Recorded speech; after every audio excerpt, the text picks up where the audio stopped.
It is a good week to be alive. That's what I'm talking about, my man. I am going to bring some straight fire this week.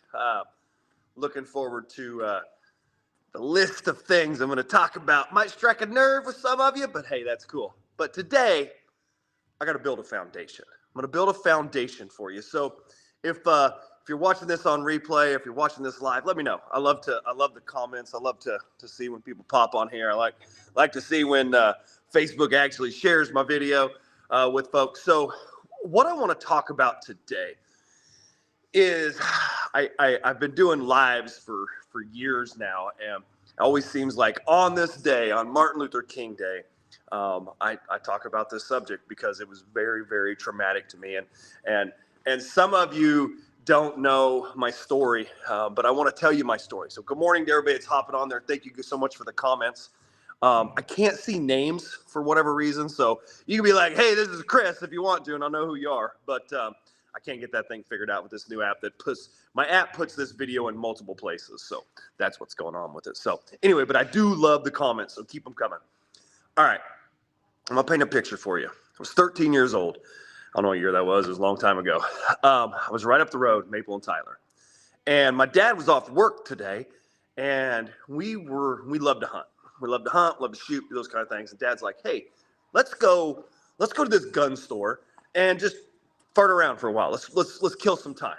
Okay, cool, man. Sounds fun. So right up here, Maple and Tyler, literally, next to Sonic, there's a little bitty strip mall. It's still there to this day.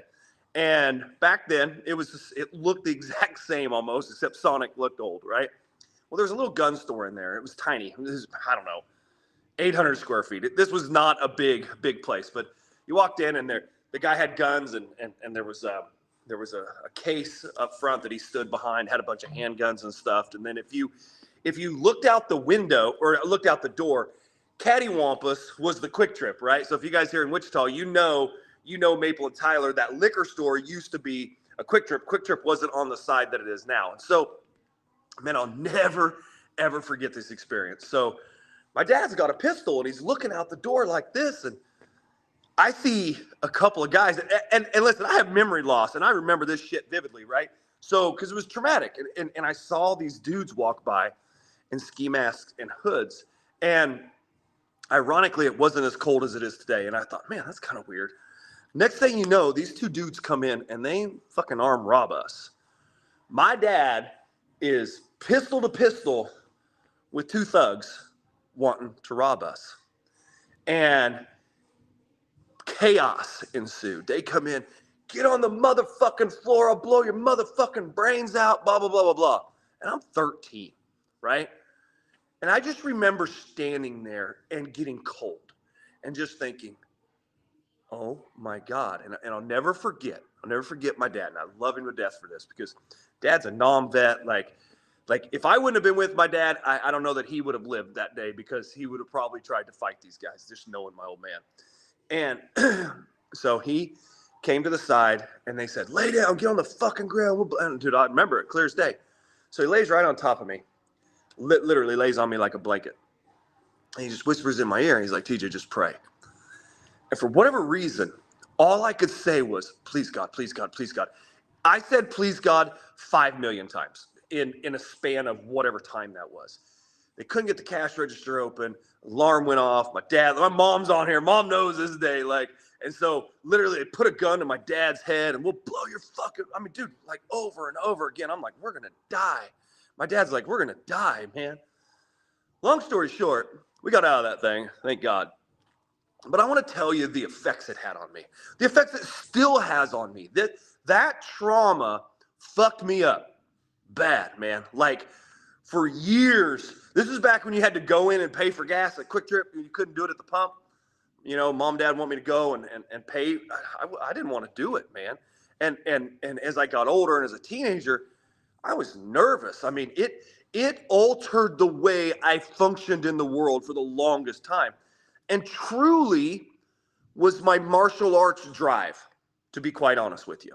And so the ironic part is if you look at a string of events in life, and by far one of the worst things that's ever happened to me on an emotional level right, was this robbery on Martin Luther King Day. But if you look at the domino effect of what it did to my life, I would never, ever, ever be on this video right now talking to you about it if it hadn't happened. Who knows what I'd have done with the career? I probably wouldn't have been interested in martial arts, but I was scared, and I still get scared. So then I train, so you can't fuck with me, right? Like that's truly why, one of the main reasons I train so hard, or I did, right? And it's just ironic to me that trauma can produce such good. So I want you to think about that, because I'm certain most people in this world can go back to the trauma. And there are multiple traumas, right? I deal with it so much in weight loss. It's sickening, right? It's daddy issues. It's parent issues. It's you name it, right? Molestations, right? Like crazy shit has happened in people's past that has led them down a path of destruction.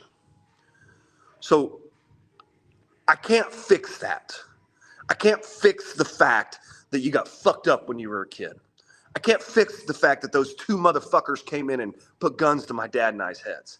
I'd love to get my hands on them today. I would beat the living fuck out of them. Believe me, I really would, right? They never caught those guys, by the way. But what I can tell you is trauma can turn good if you'll use it. You're already using it if you're leaning on it. If you're leaning on it and you're letting it be a crutch, or you're letting it be something that stops you or prohibits you, you're already using it. So the fact is, you know how to use the trauma. You just need to use it differently. What do you think about that today? Whatever's got you messed up inside, whatever happened 15 years ago, the past relationship, the bad connection with your mom or dad, the bad whatever, bad financial decisions, the divorce, the whatever, right? Use it. Use it to do better. Use it to make you better. You already know how to do it. My mama just said on here, you can't change your past, but you can change your future. 1,000,000%. Love you, Mom. You guys have a great, fantastic day. Fuck today, but I love today, all in the same breath. Peace out. I'll talk to you tomorrow. I got a good one tomorrow. Bye.